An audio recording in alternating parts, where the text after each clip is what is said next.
अस्सलाम वालेकुम।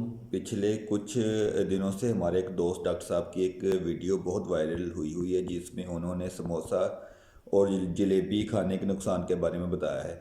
तो उसके बाद बहुत से पेशेंट्स ने मेरे से आके पूछा है कि आगे डॉक्टर साहब वाकई समोसा और जलेबी खाने के इतने ज़्यादा नुकसान हैं और क्या अब हम पूरी ज़िंदगी इसको नहीं खा सकते?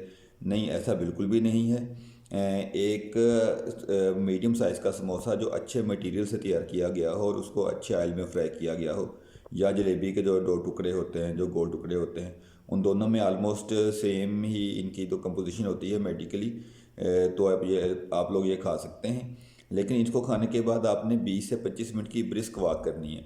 जब इनमें से कोई एक चीज़ खाएं उसके बाद 20 से 25 मिनट की तेज़ वॉक करेंगे तो ये इसका नुकसान नहीं होगा, बल्कि ये आपको 90 से 100 कैलोरीज एनर्जी भी देगी, जो आपकी डेली 24 आवर्स जो आपकी एनर्जी रिक्वायरमेंट होती है उसका आलमोस्ट 5% होता है।